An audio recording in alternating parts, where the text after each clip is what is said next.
Api di Bukit Menoreh. Cerita, S.H. Mintarja. Audiobook, novel silat. Bab 518. Beberapa saat kemudian, maka mereka telah sampai di tempat yang tertinggi di gumuk itu.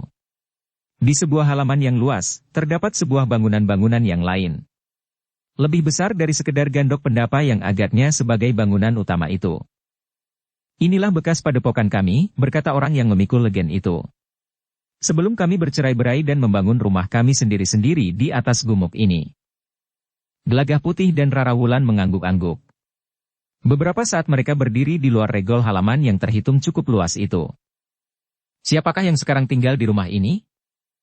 Saudara seperguruan kami yang tertua. Apakah ia yang sekarang memimpin padepokan ini? Ia tidak menyebut dirinya pemimpin padepokan. Ia hanya merasa sebagai orang tertua di padepokan ini. Kenapa ia tidak menggantikan kedudukan guru kalian memimpin padepokan ini?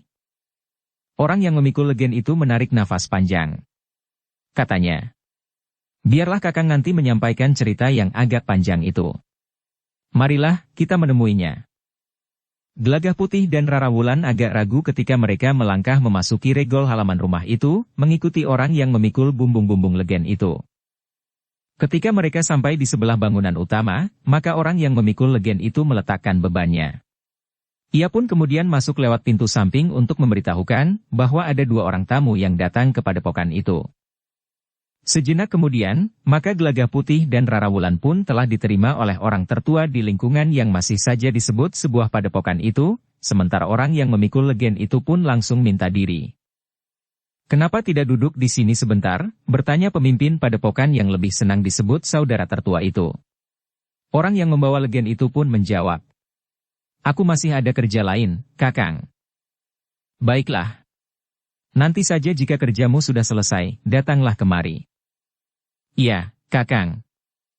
Orang itu pun melangkah menuju ke regol halaman dan kemudian turun ke jalan. Sepeninggal orang itu, maka pemimpin padepokan yang lebih senang disebut orang yang dituakan itu bertanya. Kisanak. Siapakah Kisanak berdua, dan apakah keperluan Kisanak datang ke padepokan kami? Gelagah Putih dan Rara Wulan termangu-mangu sejenak. Mereka sempat mengamati pemimpin padepokan itu. Wajahnya yang nampak lunak dan sabar, namun matanya yang tajam, bahkan seakan berkilat-kilat, menunjukkan kecerahan penalarannya. Rambutnya yang sedikit terjurai mencuat di bawah ikat kepalanya nampak sudah memutih. Kumisnya pun telah putih pula. Namun dagunya nampak bersih. Tidak selembar jenggot pun nampak di dagunya. Kiai, jawab Gelagah Putih. Namaku Gelagah Putih, dan ini istriku, Rara Wulan. Kami sedang mengembara menjelajahi beberapa tempat yang belum pernah kami kunjungi. Angger berdua tinggal di mana? Kami berdua tinggal di Tanah Perdikan Menoreh. Oh, jadi Angger baru mulai. Bukankah Tanah Perdikan Menoreh masih belum begitu jauh? Iya, Kiai. Kami memang baru mulai dengan pengembaraan kami. Tetapi dari Tanah Perdikan Menoreh kami berjalan ke timur. Kami singgah di Jati Anom. Orang itu mengangguk-angguk sambil bergumam. Jadi Angger berdua sudah singgah di Jati Anom. Iya, Kiai. Kami kemudian menyusuri kaki Gunung Merapi di sisi selatan. Jika Angger berjalan sedikit ke barat dan menyeberang Kali Praga, maka Angger berdua akan berada di sebelah utara Tanah Perdikan Menoreh. Jika Angger menyusur ke selatan, Angger akan sampai ke rumah kembali. Iya, Kiai. Tetapi kami belum ingin pulang. Kami akan mengembara ke barat untuk melihat cakrawala yang lebih luas. Mungkin di perjalanan kami akan mendapatkan pengalaman yang menarik dan dapat memperkaya nalar budi kami. Orang tua itu mengangguk-angguk. Tetapi ia pun kemudian bertanya. Tetapi apakah yang sebenarnya kalian cari, Ger? Pengalaman yang bagaimana yang kalian inginkan untuk membangun sebuah keluarga yang baik? Kecuali jika Angger membawa kewajiban lain dari sekedar membina rumah tangga kalian. Gelagah Putih menarik nafas panjang. Bagaimanapun juga ia tidak dapat mengatakan tugas yang sebenarnya diembannya. Karena itu, maka ia pun menjawab. Kiai, apakah salahnya jika kami berdua melihat-lihat lingkungan yang lebih luas dari lingkungan hidup kami sehari-hari? Setiap pagi kami berdua bangun, membersihkan halaman, menimba air, sementara istriku menyalakan api dan merebus air. Kemudian aku pergi ke sawah, sementara istriku masak di rumah. Menjelang tengah hari, istriku pergi ke sawah membawa makan dan minum. Kiai, hari-hariku selalu berulang. Di sore hari duduk-duduk di sudut desa, berbicara dengan orang-orang yang sama seperti kemarin dan kemarin dulu. Istriku duduk di halaman rumah tetangga sambil mencari kutu. Membicarakan yang satu dan yang lain bergantian, saling menunjuk cacatnya. Orang tua itu tersenyum. Katanya, "Kau agaknya berbeda dari tetangga-tetanggamu, Nger." "Mungkin, Kiai. Kami berdua menjadi jemu. Mumpung kami masih muda, maka kami memutuskan untuk mengembara tanpa merencanakan waktu dan tujuan." Orang tua itu masih saja tersenyum. Namun tiba-tiba saja Gelagah Putih bertanya, "Kiai, maaf jika aku memberanikan diri bertanya, siapakah gelar Kiai yang memimpin padepokan ini?" "Aku bukan pemimpin di sini, Nger. Aku memang dituakan, karena kebetulan aku adalah orang tertua di sini." "Ya, Kiai. Orang memanggilku Ki Umbul Telu, Nger." Panggilan itu agaknya dihubungkan dengan keberadaan 3 buah umbul yang airnya berwarna kebiru-biruan di bukit kecil ini. Sedangkan namaku sendiri yang diberikan oleh orang tuaku adalah Supeket. "Maaf, Kiai. Bukankah sebaiknya aku juga menyebut Kiai dengan Ki Umbul Telu?" "Terima kasih, Nger. Tetangga-tetanggaku juga memanggilku Ki Umbul Telu." "Ki Umbul Telu, aku mohon maaf jika aku memberanikan diri bertanya. Kenapa Ki Umbul Telu tidak bersedia disebut pemimpin di sini? Jika yang ada di bukit kecil ini adalah sebuah padepokan, bukankah wajar jika Kiai disebut pemimpin dari padepokan ini, sebagaimana padepokan yang lain juga mempunyai seorang pemimpin yang disegani oleh para penghuni padepokan?" Orang tua itu menarik nafas panjang. Kemudian ia pun bergumam. "Apa saja yang sudah diceritakan oleh Mungguh tadi?" "Tidak banyak, Ki Umbul Telu. Antara lain, bahwa Ki Umbul Telu tidak bersedia disebut pemimpin di padepokan ini, meskipun pada cak-cakannya Ki Umbul Telu adalah pemimpin di sini." Ki Umbul Telu menarik nafas panjang. Dengan nada datar ia pun bertanya, "Apakah ia sudah bercerita tentang padepokan yang bentuknya agak asing ini?" "Belum, Ki Umbul Telu. Menurutnya, biarlah Ki Umbul Telu sajalah yang bercerita." Ki Umbul Telu memandang Gelagah Putih dan Rara Wulan berganti-ganti. Memang terasa agak ragu.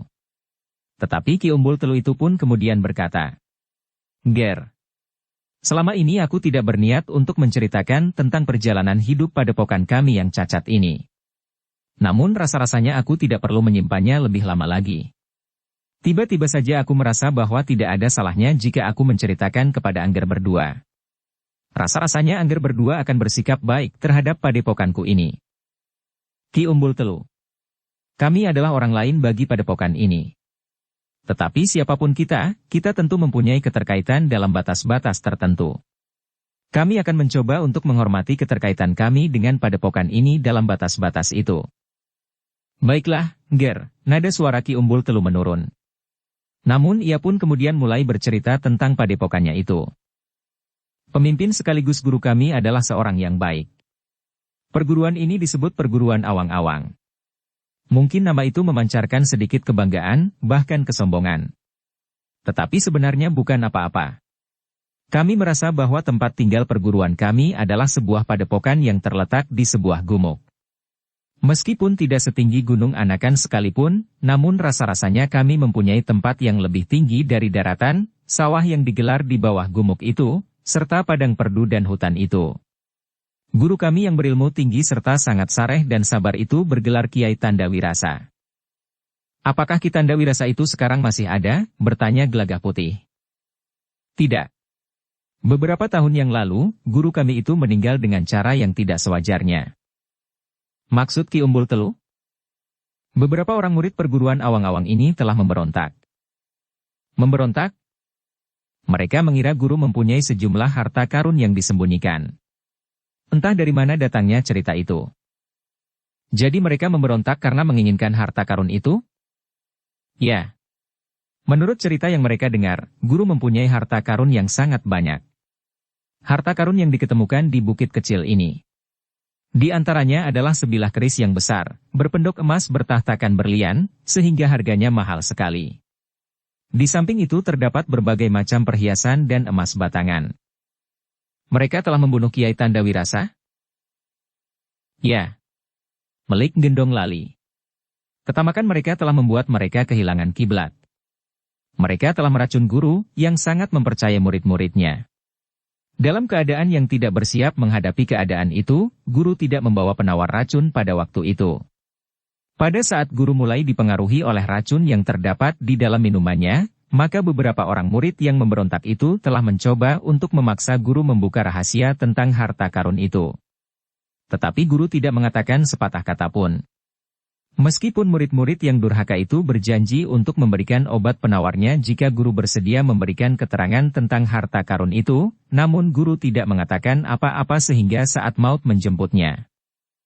Bagaimana sikap murid-murid yang lain? Aku tidak berada di padepokan waktu itu, bersama 3 orang saudara seperguruanku. Yang lain masih terlalu muda untuk menghadapi beberapa orang yang telah berkhianat itu, sehingga mereka dengan leluasa membongkar padepokan ini. Tetapi mereka tidak menemukan apa-apa, selain sebilah keris yang ukurannya memang lebih besar dari kebanyakan keris. Keris itu adalah pertanda kepemimpinan di padepokan ini. Keris yang dinamai oleh guru, Kiai Wasis. Tetapi pendok keris itu bukan terbuat dari emas. Apalagi tretes berlian. Apa yang mereka lakukan kemudian? Setelah mereka gagal menemukan harta karun yang menurutku tidak ada di bukit ini, mereka segera melarikan diri. Agaknya mereka tidak mau berhadapan dengan aku dan ketiga saudara seperguruanku yang sebaya dengan mereka. Apakah mereka kemudian tidak pernah kembali lagi? Ada di antaranya yang pernah kembali. Bahkan baru akhir-akhir ini. Ternyata ada di antara mereka yang justru memimpin gerombolan perampok yang berkeliaran di jalan yang sering dilalui para pedagang dan saudagar itu. Mereka menjadi penyamun? Ya. Tentu mereka menjadi sangat berbahaya. Mereka memang berbahaya. Tetapi mereka masih belum tuntas saat mereka menuntut ilmu di padepokan ini. Tetapi kenapa Ki Umbul Telu menolak untuk memimpin padepokan ini? Bahkan bentuk dan wujud padepokan ini pun menjadi berubah. Ki Umbul Telu menarik nafas panjang. Katanya, guru tidak sempat menetapkan siapakah yang akan menggantikannya. Dengan ragu Gelagah Putih pun bertanya pula. Tetapi bukankah kenyataannya, Kiai Tandawirasa sudah tidak dapat memimpin padepokan ini? Karena itu, maka diperlukan seorang pemimpin yang baru.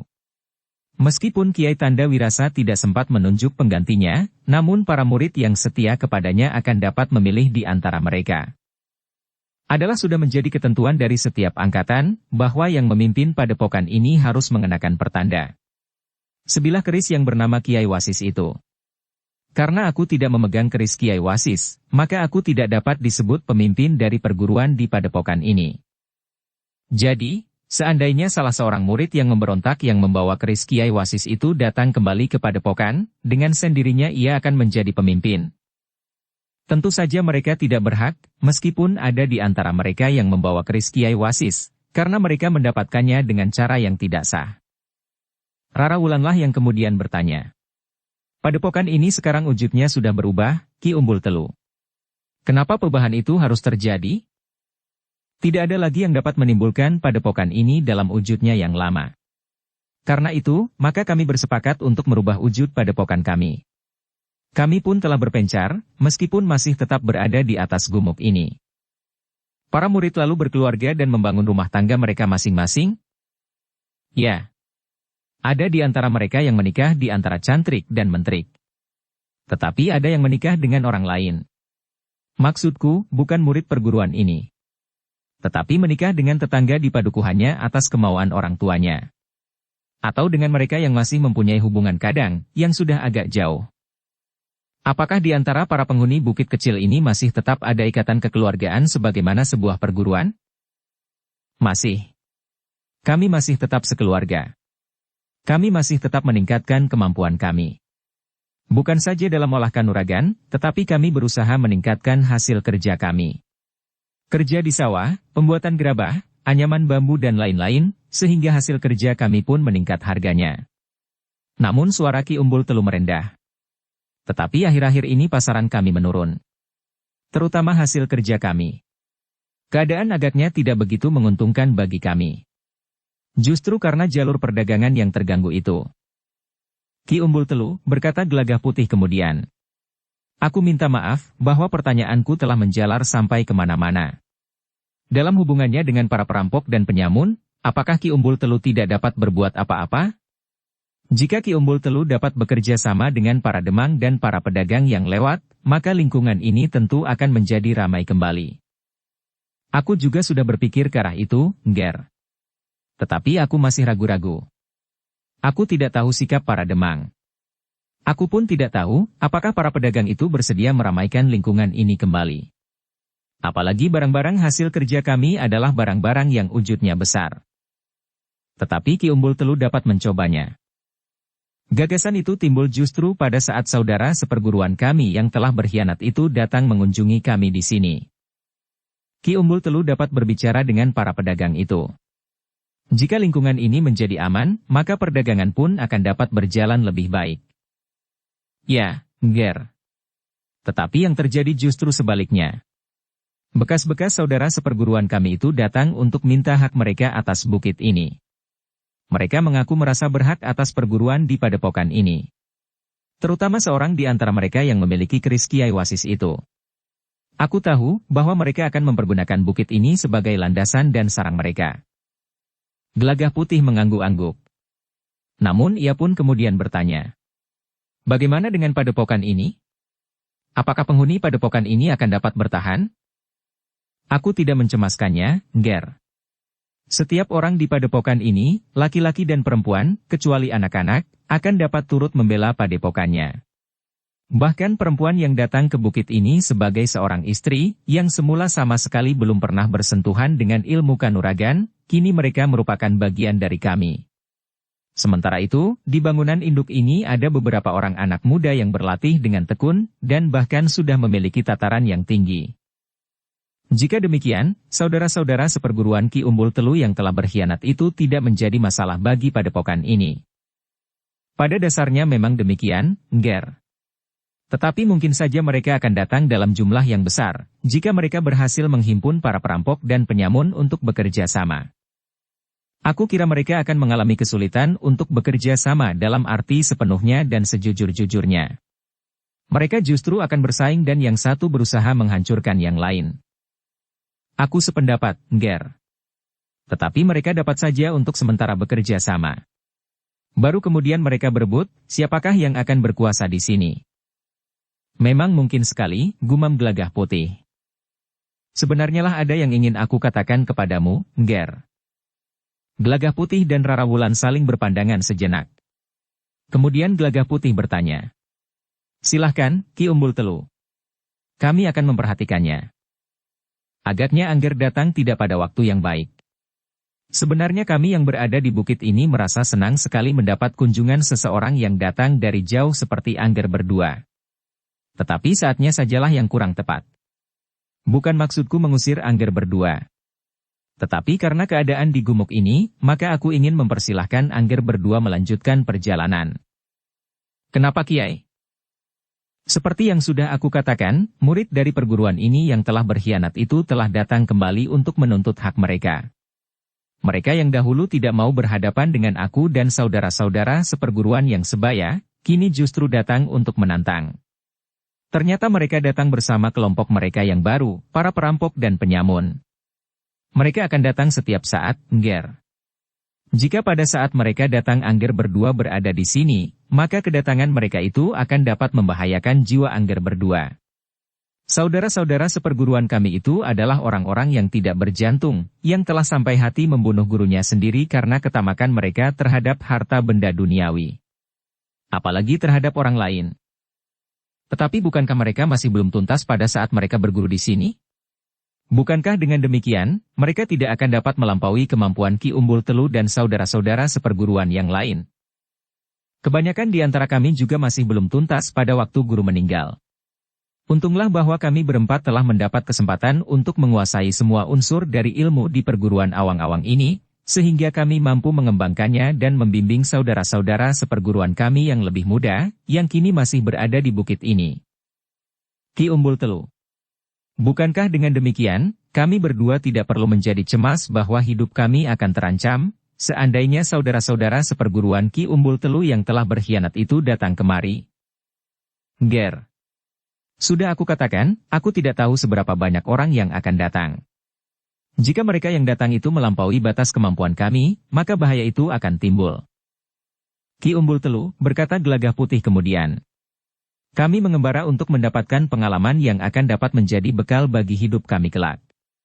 Karena itu, jika Ki Umbul Telu berkenan, kami justru ingin menunggu kedatangan saudara-saudara seperguruan Ki Umbul Telu yang telah memberontak itu, yang kemudian justru datang untuk menuntut haknya berdasarkan pada pertanda kepemimpinan yang mereka miliki dengan cara yang tidak sah.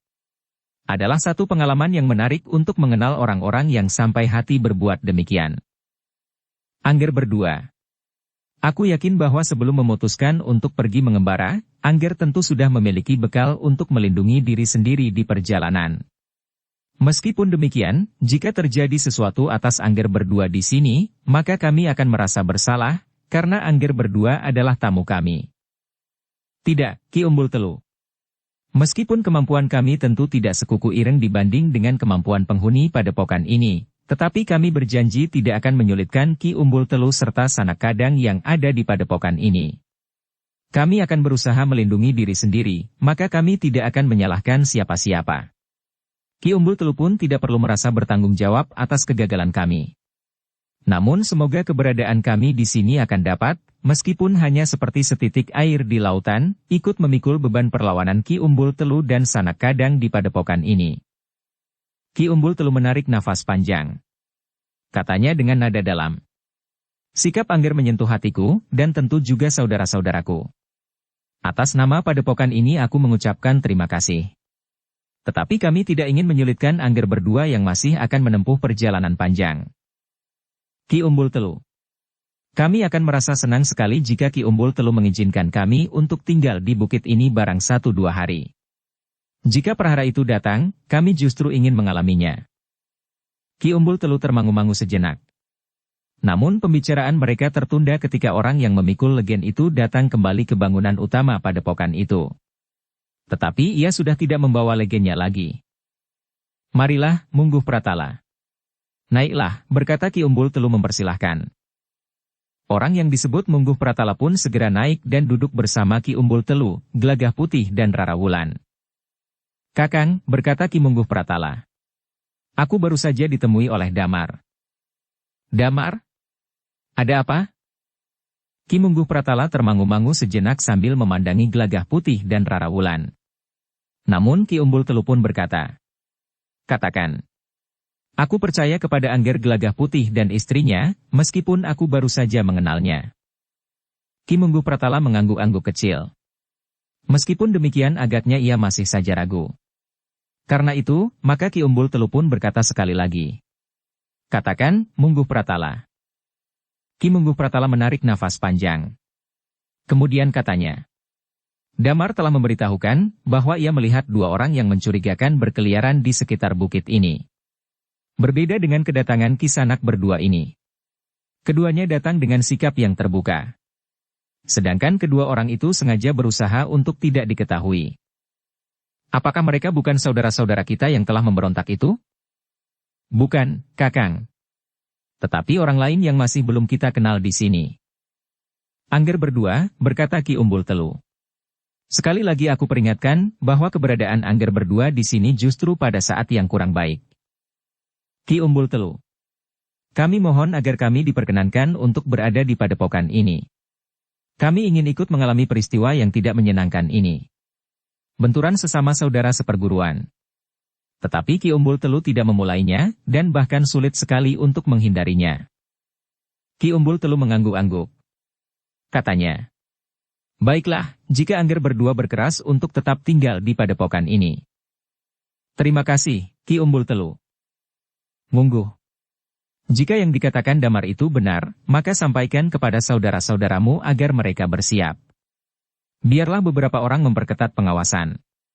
Bawa anak-anak ke bangunan utama ini. Demikian pula orang-orang yang sudah terlalu tua dan yang sakit. Kita harus melindungi mereka. Yang lain biarlah bersiap menghadapi segala kemungkinan. Baik, Kakang. Adik-adikmu akan melindungi anak-anak dan orang-orang sakit di bangunan utama ini. Baik, Kakang. Ki Mungguh itu pun kemudian segera meninggalkan Ki Umbul Telu untuk menyebarkan perintahnya. Sejenak kemudian maka Ki Umbul Telu itu pun berkata kepada Gelagah Putih dan Rara Wulan. Silahkan beristirahat sambil minum dan makan makanan yang sudah terhidang itu, Nger. Aku akan pergi sebentar. Apakah kami boleh ikut bersama Ki Umbul Telu? Ki Umbul Telu tersenyum. Katanya. Sebaiknya Angger tetap berada di sini. Nanti aku segera kembali. Gelagah Putih dan Rara Wulan tidak memaksa. Ketika kemudian Ki Umbul Telu pergi, maka keduanya tinggal di bangunan utama padepokan itu. Seorang anak muda telah diperintahkan oleh Ki Umbul Telu untuk menemani mereka berdua. Jika mereka ingin, ajak mereka melihat-lihat lingkungan bangunan utama bekas padepokan kita ini, berkata Ki Umbul Telu. Iya, Kakang, jawab anak muda itu. Anak muda yang menemui Gelagah Putih dan Rara Wulan itu memperkenalkan dirinya bernama Kastawa. Meskipun Kastawa nampaknya sedikit lebih muda dari Gelagah Putih, namun mereka yang hampir sebaya itu pun segera menjadi lebih akrab. Bahkan Kastawalah yang telah menawarkan, jika Gelagah Putih dan Rara Wulan ingin melihat-lihat isi bangunan utama dari perguruan awang-awang itu. Mungkin Kakang Gelagah Putih dan Bokayo ingin melihat sanggar kami? Terima kasih jika kami mendapat kesempatan untuk itu, jawab Gelagah Putih. Kastawa pun kemudian telah mengantarkan Gelagah Putih dan Rara Wulan untuk melihat-lihat sanggar. Di sanggar tertutup mereka melihat alat-alat yang terhitung lengkap. Di sanggar itu pun terdapat berbagai jenis senjata yang dipergunakan oleh para penghuni padepokan itu untuk berlatih. Hanya sedikit yang tinggal di bangunan induk ini, berkata Kastawa. Kakak-kakak seperguruan kami telah berumah tangga. Mereka pun kemudian membangun rumah dan tinggal bersama keluarganya di rumah mereka. Apakah mereka masih sering datang ke sanggar? Ya. Kakang Umbul Telu menentukan bahwa setiap orang, laki-laki dan perempuan, sedikitnya sepekan 2 kali berada di sanggar terbuka atau di sanggar tertutup. Mereka berlatih di bawah pengawasan Kakang Umbul Telu langsung. Kakang Umbul Telu menilai kemantapan ilmu kakak-kakak kami. Karena itu, selain waktu yang dipergunakan di sanggar itu, kakak-kakak dan istri mereka pun selalu berlatih di rumah mereka masing-masing, agar di setiap penilaian oleh Kakang Umbul Telu terdapat kemajuan meskipun hanya sedikit sekali. Begitu sibuknya Ki Umbul Telu? Ya. Tetapi ada 3 orang kakak seperguruan kami yang membantunya dan melakukan tugas di atas namanya. Tetapi Ki Umbul Telu tidak bersedia disebut pemimpin di padepokan ini. Kakang Umbul Telu memang bukan pemimpin di perguruan ini, karena Kakang Umbul Telu tidak mendapat tugas itu langsung dari guru yang terdahulu. Juga tidak ada pertanda kepemimpinan di tangan Kakang Umbul Telu. Kau sudah lama berada di padepokan ini, Kastawa? Aku berada di sini sejak aku masih remaja. Gelagah Putih mengangguk-angguk, sementara Rara Wulan bertanya. Jika demikian, kau sudah mempelajari dasar-dasar ilmu perguruan ini hingga tuntas. Aku memang sudah mempelajari dasar-dasar ilmu perguruan ini. Tetapi aku masih belum mampu mengembangkannya. Kakang Umbul Telu masih belum puas terhadap kemampuan dasarku. Itu adalah ciri seorang guru yang baik, sahut Rara Wulan. Ia tidak mudah puas terhadap hasil yang dicapai oleh murid-muridnya. Tetapi kenapa kau sebut Ki Umbul Telu dengan sebutan Kakang? Kenapa tidak paman atau guru? Aku wajib menyebutnya Kakang, karena ia semula adalah kakak seperguruanku, meskipun barangkali Kakang Umbul Telu pantas menjadi ayahku. Tetapi aku hanya sempat berguru sebentar kepada Kiai Tundawirasa. Guru telah terbunuh oleh kakak-kakak seperguruan kami yang berkhianat.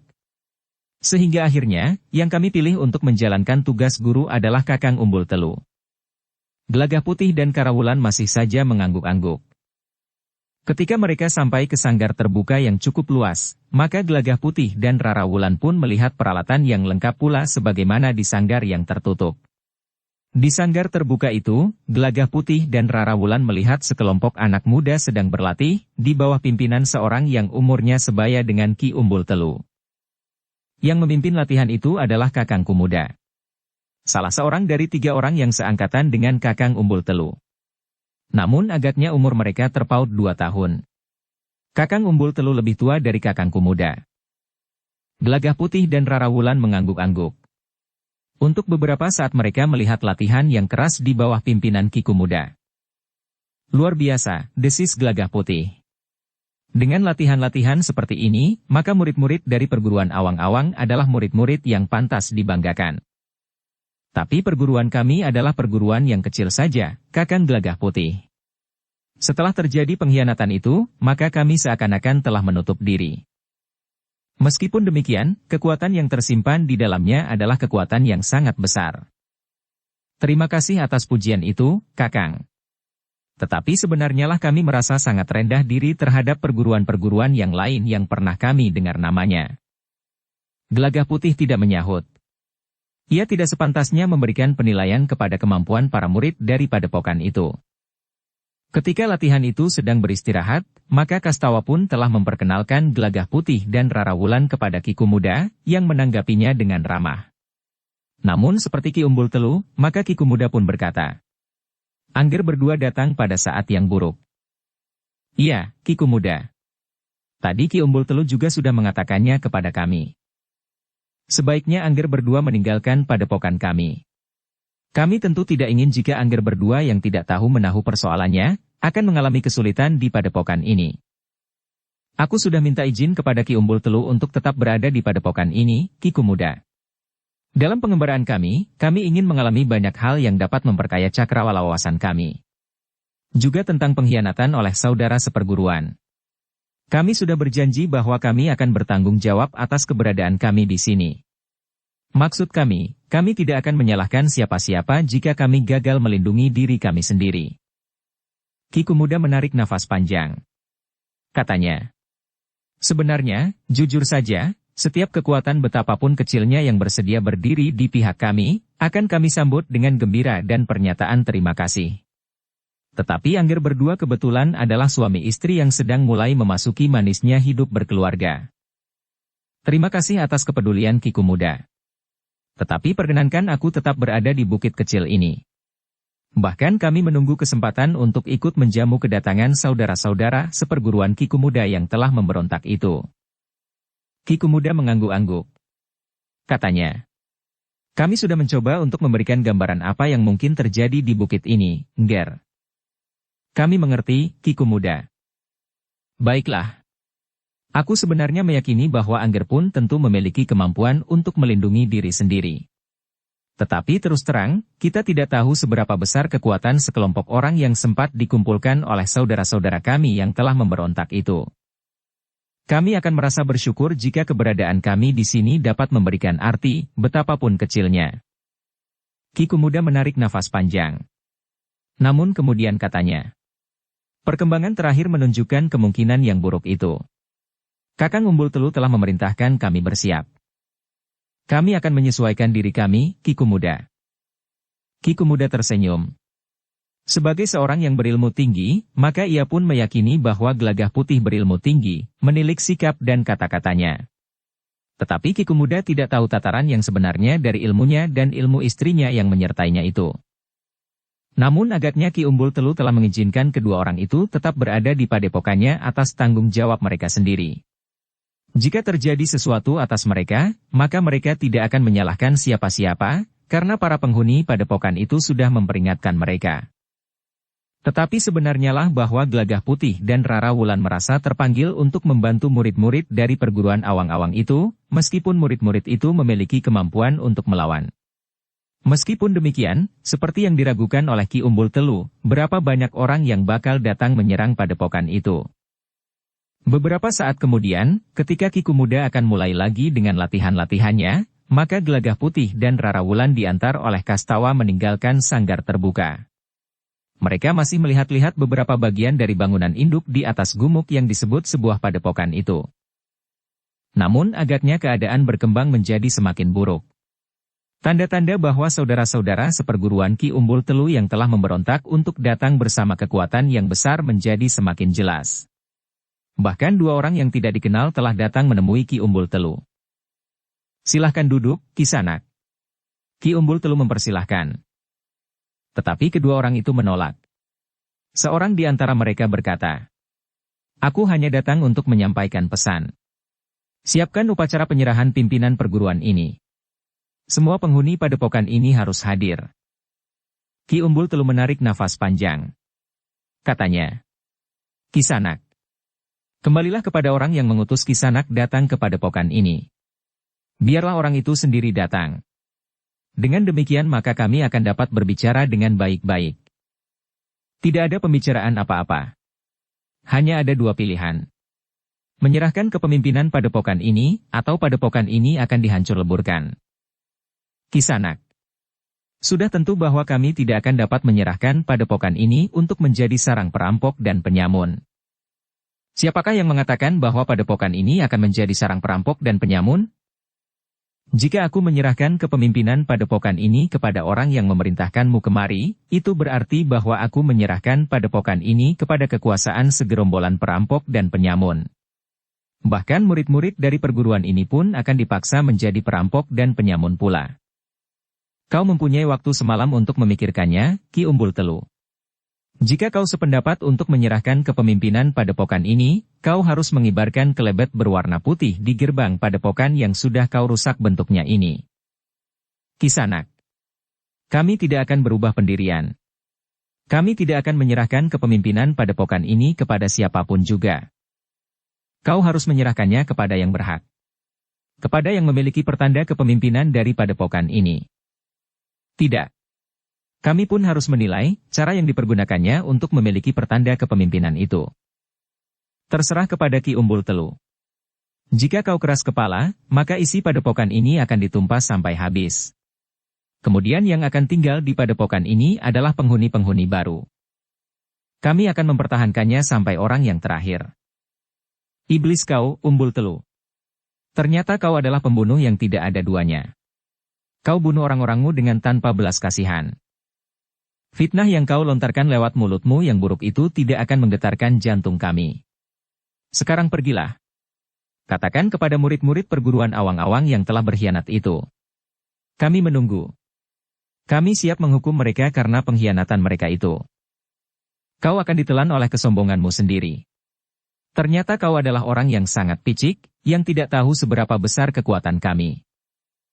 Yang besar sebenarnya bukannya kekuatan kalian, tetapi mungkin jumlah kalian. Perampok dan penyamun selalu mengandalkan kepada kekuatan dan keberanian. Tetapi tidak dilandasi dengan ilmu kanuragan yang mapan. Persetan, geram yang seorang lagi. Lalu katanya kepada kawannya. Marilah kita tinggalkan tempat ini. Besok pagi-pagi sekali, jika tidak ada kelebet berwarna putih di gerbang, bukit ini akan menjadi neraka. Kami siap menunggu kedatangan kalian. Jika bukit ini menjadi neraka, maka kalianlah yang akan terbakar di neraka ini. Kedua orang itu pun segera meninggalkan Ki Umbul Telu. Namun seorang di antaranya masih sempat mengancam. Jika kau melawan, Ki Umbul Telu, kepalamu akan dipenggal dan ditanjir di pintu gerbang, sebagai peringatan agar tidak seorang pun dari murid-murid perguruan ini yang berani menentang pemimpinnya yang memang berhak memegang pimpinan di perguruan ini. Sudahlah, Kisanak. Kau tidak tahu menahu tentang tatanan dan paugeran di perguruan ini. Pergilah. Dan katakan sebagaimana aku katakan. Besok kami seperguruan ini akan menyambut kedatangan kalian dengan hangat. Kedua orang itu tidak berkata apa-apa lagi. Keduanya pun segera pergi meninggalkan padepokan itu. Malam yang kemudian turun adalah malam yang tegang bagi padepokan di bukit kecil itu.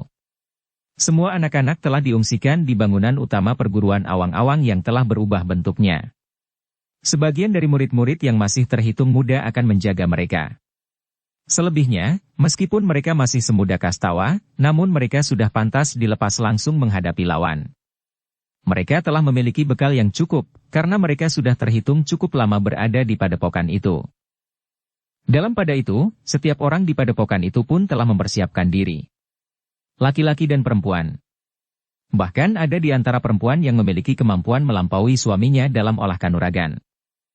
Kesiagaan setiap perempuan di padepokan itulah yang terlepas dari perhitungan murid-murid perguruan awang-awang yang telah memberontak itu. Mereka tahu bahwa di perguruan itu ada beberapa orang murid perempuan.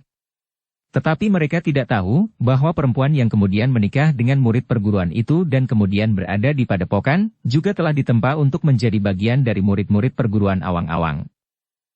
Sementara itu 3 orang yang dianggap tertua di samping Ki Umbul Telu, telah mengatur pertahanan dengan sebaik-baiknya. Mereka pun telah mempersiapkan diri untuk melawan saudara-saudara seperguruan mereka yang telah memberontak dan membunuh guru mereka. Kesempatan untuk menghukum mereka, berkata Ki Kumuda, seorang di antara ketiga orang itu. Ya. Kita tidak akan melepaskan mereka, sahut Ki Lampita. Ki Ganjur, yang termuda di antara ketiga orang tua itu menyahut. Kita buktikan bahwa perguruan ini masih kokoh. Tetapi siapakah di antara saudara-saudara kita yang memberontak itu yang membawa keris Kiai Wasis? Tidak jelas. Tetapi menurut pendapatku tentu Ki Dandang Ireng. Wataknya yang paling ganas, serta umurnya yang barangkali tertua di antara mereka yang telah membunuh guru, sahut Ki Umbul Telu. Ya. Tentu Dandang Ireng.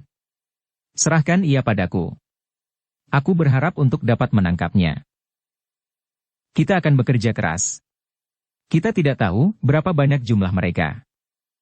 Tetapi jumlah kita pun berlipat. Setiap orang yang telah menikah telah menjadi 2. Ki Umbul Telu mengangguk-angguk. Namun ia pun kemudian berkata, bagaimana pendapat kalian tentang Gelagah Putih dan istrinya? Aku sudah berusaha memperingatkannya agar ia meninggalkan padepokan ini. Tetapi mereka berkeras untuk tetap tinggal. Ki Kumudalah yang kemudian bertanya. Kakang Umbul Telu. Aku tidak banyak berbicara dengan kedua orang suami istri itu. Tetapi apakah mereka bukan merupakan bagian dari gerombolan yang akan menyerang kita esok pagi? Aku yakin bahwa mereka bukan bagian dari gerombolan itu. Aku mempercayai keterangan mereka, bahwa mereka adalah pengembara. Agaknya mereka mengemban tugas tertentu yang tidak dikatakan. Tetapi keduanya bukan bagian dari mereka yang ingin menimbulkan kerusakan.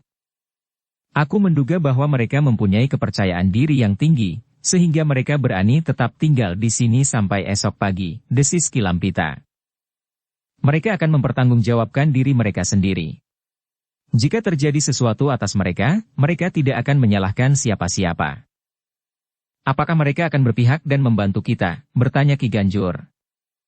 Menurut pengakuan mereka, mereka akan membantu kita sejauh dapat mereka lakukan, jawab Ki Umbul Telu.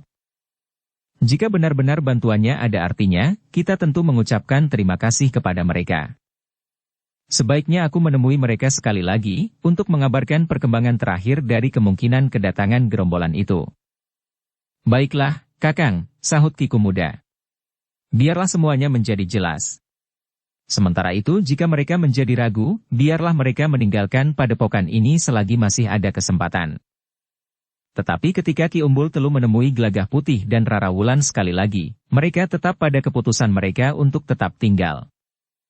Malam itu, ketika semua orang mempersiapkan diri untuk menghadapi lawan esok pagi, maka Gelagah Putih dan Rara Wulan di dalam biliknya sibuk mencari cara untuk membawa kitabnya. Akhirnya kitab itu dibungkusnya dengan kain yang dibelinya di pasar, kemudian kain itu diikatkan di perut Gelagah Putih, di atas ikat pinggangnya, agar ia tetap dapat melepaskan ikat pinggangnya dalam keadaan yang mendesak. Nah, bukankah kitab kecil itu tidak mengganggumu, Kakang? Sementara petinya kita simpan di kolong amben ini. Besok kita akan memikirkannya lagi, kemana akan kita sembunyikan peti itu. Kau justru lebih memikirkan peti itu daripada kitabnya, desis Gelagah Putih. Tentu tidak. Bukankah kitabnya sudah Kakang amankan di perut Kakang itu? Kalau aku mandi? Rara Wulan mengerutkan dahinya. Namun ia pun kemudian menjawab. Jika kau mandi, aku yang membawanya. Bukankah tidak akan terlalu lama? Gelagah Putih tersenyum. Lalu katanya. Sekarang kita tidur, bergantian. Kau tidur dahulu, kemudian aku berjaga-jaga. Ah, Kakang. Rara Wulan pun kemudian tertawa tertahan. Di dini hari, keduanya telah mempersiapkan diri sebaik-baiknya. Mereka pun bergantian pergi ke Pakiwan. Ketika kemudian mereka naik ke peringgitan bangunan utama di padepokan itu, Ki Umbul Telu yang telah bersiap pula bersama dengan ketiga orang saudaranya yang hampir sebaya itu pun mempersilahkannya. Kita akan makan pagi seadanya. Mungkin kita tidak akan sempat makan di siang hari dan bahkan di sore hari. Atau kita tidak akan pernah memerlukan makan lagi, berkata Ki Kumuda. Gelagah Putih dan Rara Wulan saling berpandangan sejenak. Namun mereka pun kemudian menyertai orang-orang tertua di padepokan itu untuk makan pagi. Semua orang di padepokan ini juga makan sekarang ini, berkata Ki Umbul Telu ketika ia melihat Gelagah Putih dan Rara Wulan agak ragu. Bahkan anak-anak yang mengungsi di bangunan utama ini. Setelah makan pagi, maka Ki Umbul Telu dan ketiga orang saudara seperguruannya itu pun berkata, "Kita akan bersiap-siap. Kita akan berada di gerbang padepokan ini. Apakah kami diizinkan ikut bersama Ki Umbul Telu?" "Silahkan, Nger. Tetapi aku ingin memperingatkan Angger sekali lagi. Jika Angger ingin meninggalkan padepokan ini, masih ada waktu. Angger kami persilahkan meninggalkan padepokan ini lewat jalan utara." "Tidak, Ki Umbul Telu. Aku akan tetap berada di sini. Jika aku keluar dari padepokan ini, mungkin sekali aku akan bertemu dengan mereka, justru pada saat kami hanya berdua. Di sini kami mempunyai banyak kawan yang akan dapat saling membantu. Jika itu sudah menjadi ketetapan hati Angger berdua, baiklah. Kami mengucapkan banyak terima kasih atas kesediaan Angger membantu kami. Bantuan yang tidak ada artinya, Ki Umbul Telu. Tetapi niat Angger membantu kami, mempunyai arti yang besar sekali." Gelagah Putih menarik nafas panjang. Tetapi ia tidak menjawab lagi. Demikianlah, maka orang-orang yang dituakan di padepokan itu pun kemudian telah pergi ke pintu gerbang padepokan, diikuti oleh beberapa orang laki-laki dan perempuan. Termasuk di antara mereka adalah Gelagah Putih dan Rara Wulan. Sedangkan beberapa orang yang lain, juga laki-laki dan perempuan, bersiap-siap untuk menghadapi kemungkinan penyusupan. Bahkan setiap gerbang butulan pun telah diawasi pula dengan ketat. Dalam pada itu, langit pun menjadi semakin terang. Cahaya fajar pun mulai meraba langit. Burung-burung liar berkicau dengan riangnya menyambut hari baru yang akan datang, tanpa mengerti apa yang mungkin akan terjadi di padepokan itu. Dukung channel Novel Silat dengan subscribe, follow, like, komen dan share. Dalam pada itu, segerombolan orang tengah berjalan menuju ke bukit kecil itu. Mereka pun kemudian berhenti beberapa puluh patok dari bukit itu. Sebenarnya lah bahwa yang memimpin segerombolan orang itu adalah Ki Dandang Ireng. Mereka bersama beberapa orang saudara seperguruannya yang telah memberontak dan membunuh guru mereka, disertai oleh beberapa kelompok perampok dan penyamun. Mereka berharap dapat merebut bukit itu dan mempergunakannya sebagai sarang yang mapan. Tidak sekedar di pinggir hutan atau di padang perdu. Ketika langit menjadi semakin terang, dua orang di antara mereka pun mencoba untuk melihat, apakah ada kelebet putih di pintu gerbang padepokan itu. Namun kedua orang itu tidak melihatnya. Kedua orang itu bahkan tidak melihat apa-apa dalam keremangan fajar. "Jadi tidak ada kelebet putih itu?" bertanya Ki Dandang Ireng. "Tidak, Ki Lurah. Umbul Telu agaknya sudah jemuh hidup. Ia ingin membunuh dirinya. Tetapi agaknya ia sudah menjadi gila. Ia tidak mau mati sendiri. Ia ingin membawa semua penghuni padepokan itu untuk mati bersamanya. Kita akan membersihkan mereka. Kita akan membersihkan bukit itu dari kedurhakaan mereka yang tidak mau patuh kepada pemimpinnya. Semua orang yang ada di bukit itu akan mati. Bahkan anak-anak sekalipun. Kita akan mengisi padepokan itu dengan orang-orang baru yang mengerti tatanan dan paugeran," berkata seorang yang lain. Seorang pemimpin gerombolan perampok dan penyamun berkata, "Persetan dengan tatanan dan paugeran. Kami akan tinggal di bukit itu dengan tatanan dan paugeran kami sendiri." "Itu tidak mungkin. Jika kita tinggal bersama, kita harus mempunyai tatanan. Sedangkan bukit kecil itu adalah milik kami yang sah. Aku mempunyai pertanda kepemimpinan di padepokan itu. Aku tidak berada di bawah pengaruh pertanda kepemimpinanmu itu. Tetapi di bukit itu, pertanda ini akan berlaku." Pemimpin gerombolan itu memandang Ki Dandang Ireng dengan tajamnya. Namun kemudian ia pun bergumam, "Baiklah, kita akan membicarakannya kelak." Ki Dandang Ireng pun tidak menjawab. Ia memerlukan gerombolan perampok itu untuk menghabisi murid-murid perguruan awang-awang yang masih ada di padepokan yang sudah berubah bentuknya itu. Bahkan dengan garangnya Ki Dandang Ireng itu pun berkata, "Aku akan pergi ke pintu gerbang." "Hati-hati, Lurahe," desis beberapa orang hampir berbareng.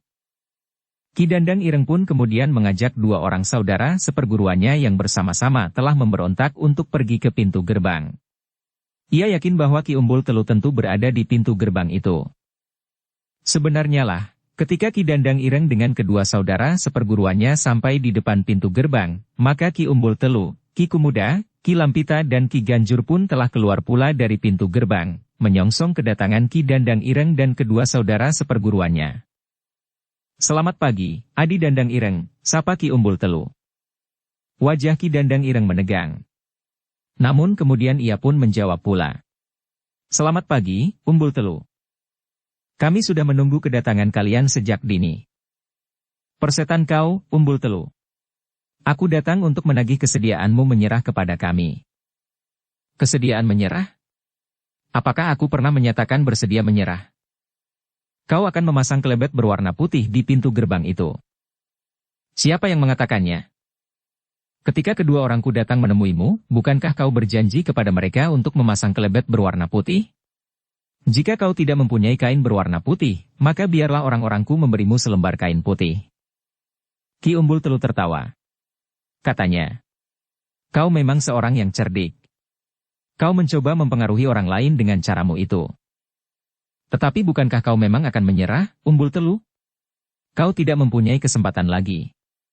Apapun yang akan kau lakukan bersama orang-orang yang telah menjilat di telapak kakimu itu, tidak akan berani apa-apa. Kau tahu bahwa kau tinggal berempat saja. Apa artinya 4 orang bagi gerombolan kami yang besar dan kuat? Kau kira kami hanya berempat? Di padepokan ini masih tinggal banyak orang.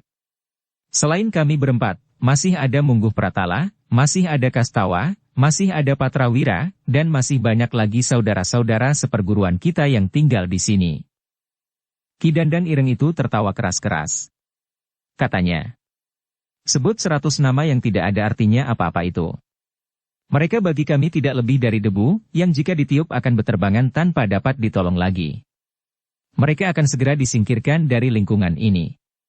Yang harus kami perhitungkan di padepokan ini hanyalah kalian berempat. Kalian berempat pun tentu tidak akan banyak berarti lagi. Di tahun-tahun terakhir, ilmuku meningkat dengan pesat sekali. Kalian akan terkejut. Namun selanjutnya kalian hanya akan dapat menyesali kesombongan kalian." "Dandang Ireng," berkata Umbul Telu. "Mumpung masih belum terlanjur, menyerahlah. Kami akan berusaha untuk membuat pertimbangan yang seadil-adilnya atas kejahatan yang pernah kalian lakukan. Membunuh guru dan merampok keris pertanda kepemimpinan di padepokan ini." "Diam kau, Umbul Telu. Kau kira kau ini siapa, sehingga kau merasa berhak mengadili kami? Kamilah yang akan mengadili kalian, karena kalian menentang pemimpin kalian yang memiliki pertanda kepemimpinan di padepokan ini. Pertanda kepemimpinan yang didapatkan dengan jalan yang tidak sah, merampok dan membunuh, tidak akan mempunyai arti apa-apa lagi. Persetan kau. Lihat, langit sudah menjadi semakin terang. Waktumu tinggal sedikit. Menyerah, atau aku hancurkan padepokanmu ini." Ki Umbul Telu tidak menjawab. Tetapi ia justru mengancam. "Menyerahlah, agar hukumanmu menjadi lebih ringan. Jika kalian tidak menyerah, maka kalian akan dihukum mati di padepokan ini, di hadapan para cantrik dan mentrik yang masih tetap utuh di padepokan ini." "Gila. Kau sudah gila, Umbul Telu. Gila karena mimpi burukmu itu. Bukan aku yang telah gila, Dandang Ireng, tetapi kau dan saudara-saudaramu, yang karena ketamakannya maka hatinya telah menjadi buta. Kalian tidak tahu kebaikan yang telah dituangkan oleh guru kepada kalian. Kalian tidak ingat lagi betapa guru membimbing kalian dalam berbagai macam ilmu dan kauruh. Yang nampak pada kalian hanyalah harta benda keduniawian. Cukup. Nikmatilah kesombonganmu kali ini. Sebentar lagi aku datang untuk menjadikan padepokan ini karang abang. Kalian akan ditumpas sampai ke cindil abang. Kami sudah siap, Dandang Ireng." Ki Dandang Ireng menggeretakkan giginya. Kemarahannya seakan-akan telah meruntuhkan jantung di dadanya. Bersama saudara-saudara seperguruannya yang menyertainya, Ki Dandang Ireng itu pun segera meninggalkan pintu gerbang itu. Demikian Dandang Ireng meninggalkan pintu gerbang, maka 2 orang cantrik dari perguruan awang-awang yang sudah berubah bentuknya itu datang menghadap Ki Umbul Telu. "Ada apa?" bertanya Ki Umbul Telu. "Jumlah mereka memang banyak sekali, Kakang. Mereka berkumpul di padang perdu di bawah bukit kecil ini. Jumlah orang hanyalah salah satu unsur untuk menentukan kemenangan. Masih ada unsur-unsur lain yang harus diperhitungkan. kemampuan mereka secara pribadi, kepekatan kerjasama yang satu dengan yang lain, tekad dan keyakinan akan kebenaran langkah yang sedang diambil. Sedangkan yang akan menentukan kemudian adalah justru kekuasaan di luar kekuasaan kita. Namun kita harus berusaha sejauh dapat kita lakukan. Iya, Kakang. Apakah ada tanda-tanda bahwa mereka akan mengepung bukit ini dan menyerang dari berbagai arah? Ketika aku melihat mereka, mereka masih berada di padang perdu itu. Agaknya mereka akan menyerang dari jalur jalan ini. Agaknya mereka akan memusatkan kekuatan mereka untuk menembus satu lubang sasaran. Pintu gerbang ini. Iya, Kakang. Baiklah. Siapkan kawan-kawanmu di luar padepokan. Kalian akan memecahkan pemusatan perhatian gerombolan perampok dan penyamun itu pada sasaran utamanya. Kita yakini bahwa para perampok dan penyamun itu tidak memiliki bekal yang lengkap. Mereka hanya mengandalkan kekuatan dan keberanian. Tetapi mereka tidak banyak mempergunakan akal mereka. Iya, Kakang. Nah, kita mengenal lingkungan ini lebih baik dari mereka. Kita dapat memanfaatkan onggokan-onggokan batu padas, pepohonan raksasa, tanggul-tanggul parit dan berbagai macam lekuk-liku bukit kecil ini. Baik, Kakang. Tetapi hati-hatilah. Jangan mulai menyerang mereka dari samping atau dari belakang, sebelum sebagian dari mereka memasuki pintu gerbang. Apakah pintu gerbang ini tidak akan dipertahankan? Tidak. Biarlah sebagian mereka masuk. Kemudian saatnya kalian mulai menyerang. Jika kalian menyerang terlalu cepat, maka kalian akan menarik seluruh perhatian mereka, sehingga kalian akan mengalami kesulitan. Baik, Kakang. Kami akan menghubungi kawan-kawan kami yang ada di luar. Ketika kedua orang anak muda itu pergi, Ki Umbul Telu sempat bergumam. Jika kita menjadi cemas terhadap jumlah mereka yang terlalu banyak, bukan karena kita cemas membayangkan kekalahan yang akan kita alami. Tetapi kita pantas menjadi cemas, bahwa dengan demikian korban akan semakin banyak berjatuhan. Kita sengaja atau tidak sengaja akan membunuh lebih banyak lagi. Meskipun demikian, membunuh bukanlah tujuan kita. Jika hal itu terjadi, semata-mata karena kita ingin mempertahankan keberadaan kita di padepokan ini. Selain mempertahankan keberadaan kita sendiri, Kakang, sahut Kiku Muda. Kita telah ikut serta mengurangi tumbuh dan berkembangnya kejahatan di lingkungan ini. Kita tahu bahwa perampok dan penyamun itu semakin lama menjadi semakin banyak, seolah-olah lingkungan ini justru merupakan lingkungan yang subur bagi pertumbuhan mereka. Tanpa hambatan, maka pada akhirnya kekuasaan mereka memang akan meliputi padepokan ini pula, berkata Ki Lampita. Iya, Kakang. Ki Ganjur pun berkata pula. Yang kita lakukan ini tentu akan mempunyai pengaruh yang lebih luas dari sekedar mempertahankan sebuah padepokan. Para demang di sekitar tempat ini semoga mendengar apa yang terjadi di padepokan ini, sehingga mereka pun akan bangkit dan berbuat sebagaimana kita lakukan. Mungkin mereka tidak mempunyai sandaran kekuatan yang memadai. Tetapi jika mereka bersedia bekerja sama dengan kita, maka kita akan dapat membantu memberikan latihan-latihan kepada anak-anak muda kademangan-kademangan itu. Jumlah mereka tentu lebih banyak dari jumlah kita di padepokan ini. Jika beberapa kademangan bangkit bersama, maka jumlah mereka tentu lebih banyak dari jumlah para perampok dan penyamun itu. Ki Umbul Telu pun mengangguk-angguk. Katanya kemudian, bersiaplah. Sebentar lagi Dandang Ireng dan orang-orangnya tentu akan naik.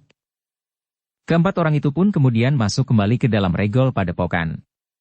Mereka akan membangun pertahanan yang sebenarnya, justru di dalam lingkungan padepokan. Namun dalam pada itu, mereka telah menaruh sebagian dari kekuatan mereka di luar padepokan. Gelagah Putih dan Rarawulan yang mengetahui bentuk pertahanan Ki Umbul Telu itu pun berkata, apakah kami berdua diperkenankan bergabung dengan para cantrik yang ada di luar padepokan ini? Karena mereka berdua tidak mempunyai ikatan tertentu dengan padepokan awang-awang yang sudah berubah bentuknya itu, maka Ki Umbul Telu tidak ingin terlalu banyak mengatur mereka. Dengan kepercayaan yang diyakininya bahwa keduanya tidak akan berpihak kepada para perampok, maka Ki Umbul Telu tidak merasa berkeberatan. Silahkan, Nger. Biarlah seorang cantrik mengantar Angger berdua menghubungi mereka yang bertugas di luar. Sambil mengangguk hormat, Gelagah Putih pun berkata, terima kasih, Ki Umbul Telu. Bersama Rara Wulan, maka Gelagah Putih telah diantar oleh seorang cantrik untuk menemui para murid perguruan awang-awang yang akan bertempur di luar pintu gerbang padepokan. Mereka berada di tebing-tebing, bongkah-bongkah batu padas dan di antara pepohonan raksasa yang tumbuh di sekitar padepokan di kaki bukit kecil itu. "Kakang," bertanya Ki Lampita sepeninggal Gelagah Putih dan Rara Wulan. "Apakah keduanya benar-benar dapat dipercaya?" "Aku percaya kepada mereka. Tetapi seandainya mereka adalah bagian dari para perampok dan penyamun itu, biarlah mereka bergabung dengan kawan-kawannya di luar pintu gerbang." Ki Lampita menarik nafas panjang. Ada sepercik kebimbangan yang mencuat di hatinya. "Itu, biarlah mereka bergabung dengan kawan-kawannya di luar pintu gerbang." Dalam pada itu, dari pintu gerbang yang terbuka yang terletak di kaki bukit kecil itu, Ki Umbul Telu dan saudara-saudara seperguruannya mulai melihat gerombolan perampok dan penyamun yang dipimpin oleh Dandang Ireng sedang merayap naik kaki bukit. Namun kemudian hilang di bayangan pepohonan di kaki bukit itu.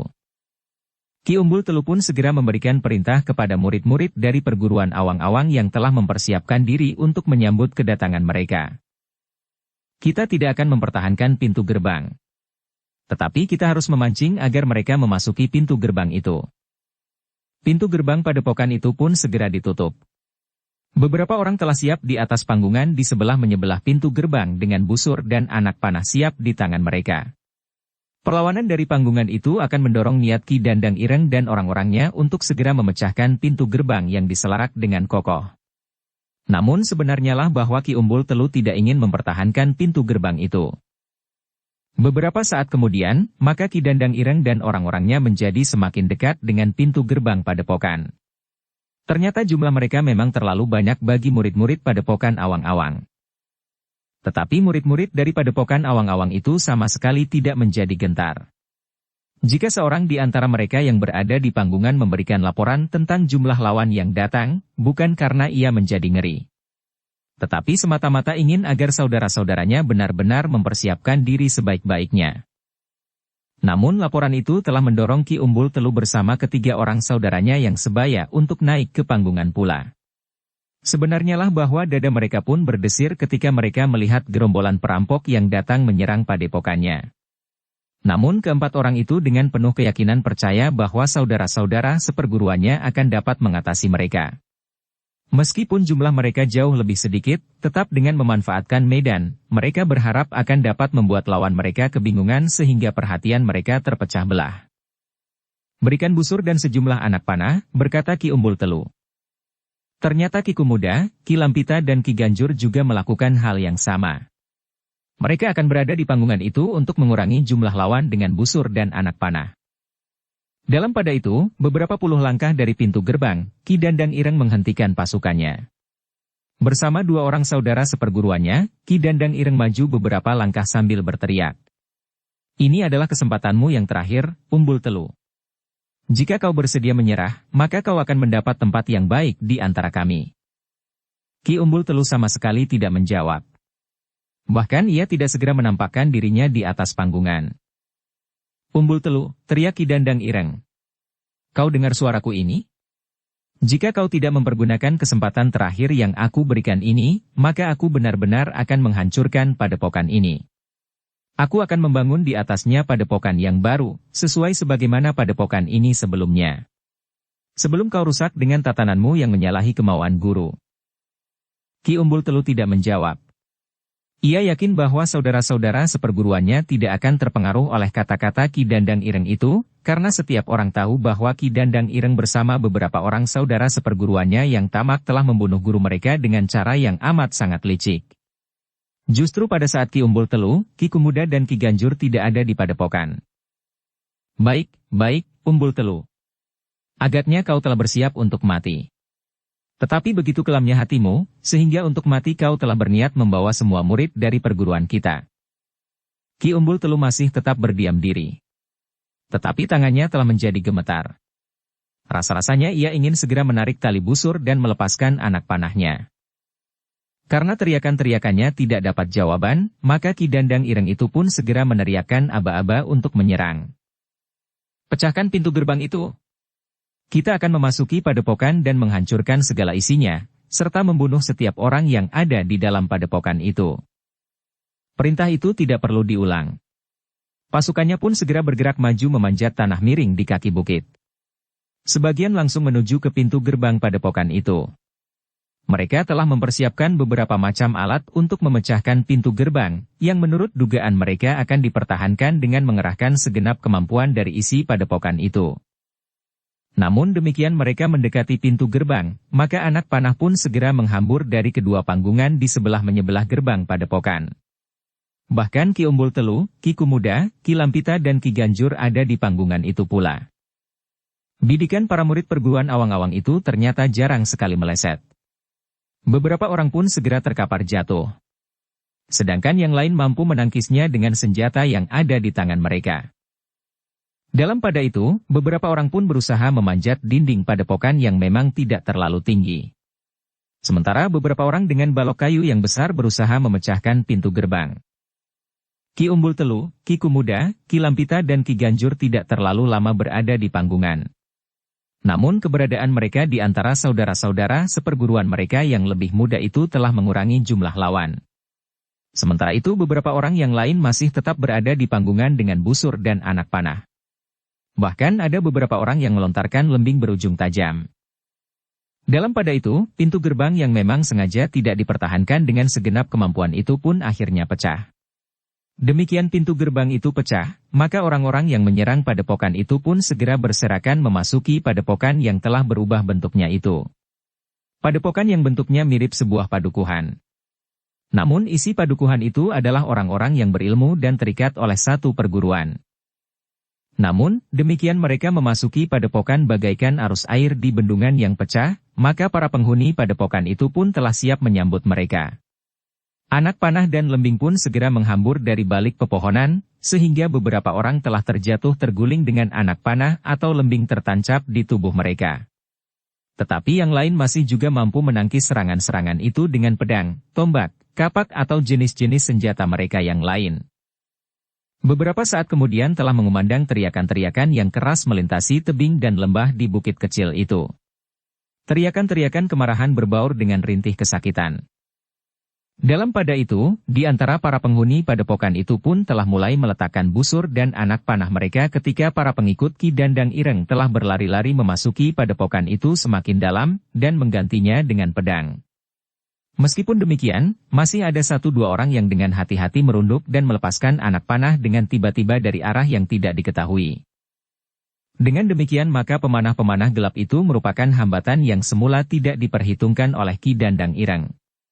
Namun untuk menghadapi lawan yang jumlahnya jauh lebih banyak, maka murid-murid padepokan itu harus melawan mereka dengan mempergunakan otak mereka. Tidak semata-mata mengandalkan kemampuan dan kekuatan tenaga saja. Demikianlah, maka arena pertempuran itu pun segera menebar. Gerombolan perampok yang telah bekerja sama dengan Ki Dandang Ireng itu masih saja mengalir memasuki padepokan. Pada saat itulah Gelagah Putih, yang berada di antara para murid perguruan awang-awang yang berada di luar dinding padepokan, berdesis. Sekarang kita harus menarik perhatian mereka, agar mereka yang memasuki padepokan itu tidak terlalu banyak. Tetapi jumlah mereka masih banyak sekali, sahut seorang cantrik yang berada di sebelahnya. Tetapi yang telah memasuki padepokanmu sudah cukup banyak. Mereka akan menghadapi perlawanan yang kuat di dalam padepokan. Saudara-saudara kita lebih banyak yang berada di dalam dinding padepokan daripada yang berada di luar. Tetapi kita tidak dapat membiarkan mereka lebih banyak lagi memasuki gerbang. Cantrik itu memang agak ragu. Namun Gelagah Putih pun berkata, "Baiklah. Biarlah aku dan istriku mendahului kalian. Biarlah kalian menunggu untuk beberapa saat lagi. Aku akan berusaha mengurangi jumlah lawan kalian. Tetapi kalian hanya berdua? Jangan cemaskan kami. Kami akan berhati-hati. Kami akan memanfaatkan lekuk-lekuk batu padas, pepohonan dan apa saja yang ada di kaki bukit ini untuk melawan mereka, sebagaimana pesan Ki Umbul Telu." Cantrik itu tidak sempat mencegah. Gelagah Putih pun kemudian berkata kepada Rara Wulan, "Marilah. Kita akan mendahului para cantrik. Marilah, Kakang. Jangan hadapi mereka langsung. Kita akan memanfaatkan kemampuan kita meringankan tubuh kita di antara pepohonan dan bebatuan. Rara Wulan mengangguk. Keduanya pun segera bangkit berdiri dan beranjak dari tempat mereka berlindung. Para cantrik pun menjadi tegang ketika mereka melihat Gelagah Putih dan Rara Wulan mulai bergerak. Namun mereka segera tercengang ketika mereka melihat keduanya itu bagaikan terbang di antara pepohonan. Apa yang mereka lakukan? Mereka berlari kencang sekali, sahut yang lain. Apakah keduanya bukan manusia? Tetapi kakinya tetap menyentuh tanah. Yang lain lagi berkata, tidak ada hantu berkeliaran di siang hari. Demikian matahari terbit, mereka pun akan segera lenyap meninggalkan lapisan dunia ini dan kembali ke dunianya. Sinar matahari akan dapat membakar tubuhnya.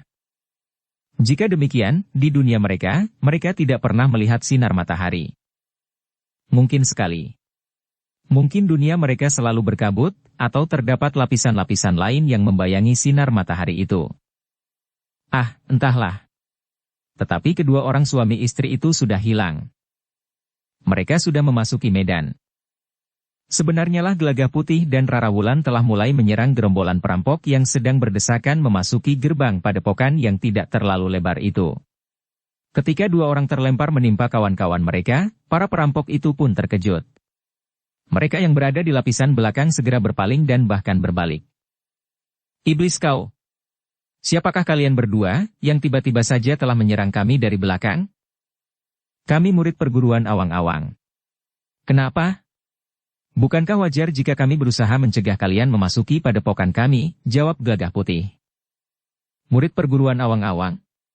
Kenapa kau tidak berada di dalam dinding padepokanmu? Beberapa orang di antara kami memang sengaja menunggu kalian di luar dinding padepokan.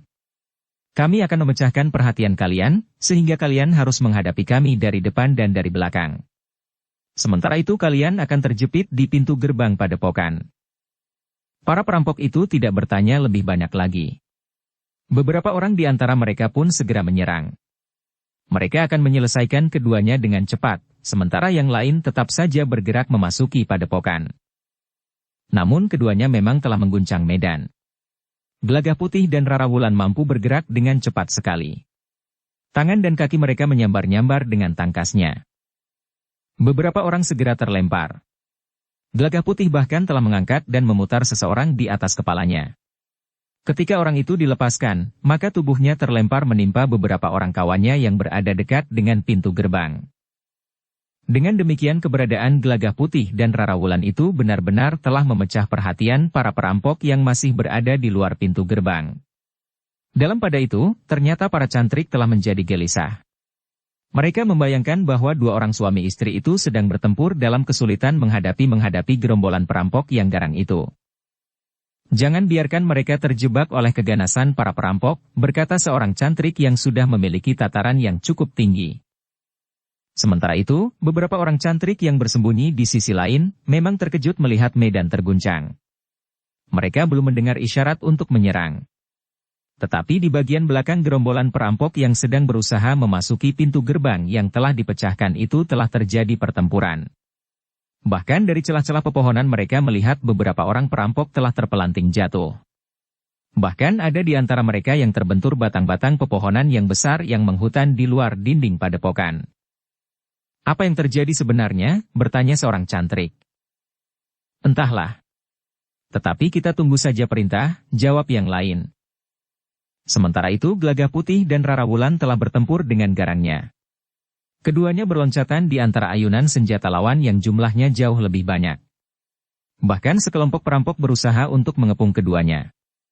Namun dengan tidak terlalu banyak mengalami kesulitan, Gelagah Putih dan Rara Wulan telah memecahkan kepungan itu.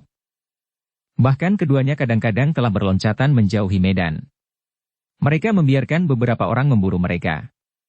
Namun Gelagah Putih dan Rara Wulan itu pun seakan-akan dengan cepat telah menghilang. Tetapi selagi mereka kebingungan, Gelagah Putih dan Rara Wulan itu telah menyerang mereka dengan tiba-tiba. Dalam pada itu, para cantrik yang mencemaskan keadaan kedua orang suami istri itu telah memutuskan untuk segera menyerang, sementara gerombolan perampok dan penyamun itu sebagian telah berada di dalam padepokan. Karena itu, maka cantrik yang mendapat tugas untuk memimpin saudara-saudara seperguruannya itu pun segera membunyikan isyarat untuk segera menyerang. Dengan demikian, maka para cantrik yang berada di luar padepokan, yang semula bersembunyi di balik pepohonan, di lekuk-lekuk bebatuan atau di belakang gerumbul perdu, segera berloncatan keluar dengan senjata di tangan. Sambil berteriak-teriak nyaring, mereka pun berlari-larian menyerbu para perampok dan penyamun yang masih berada di luar pintu gerbang. Para perampok dan penyamun itu pun terkejut pula. Keberadaan dua orang lelaki dan perempuan yang tiba-tiba saja menyerang mereka dengan gerak yang sangat cepat itu telah mengejutkan mereka. Tiba-tiba saja, kelompok-kelompok murid perguruan awang-awang telah menyerang mereka pula. Bersambung ke bab 519. Dukung kami dengan subscribe, follow, like, komen dan share. Terima kasih.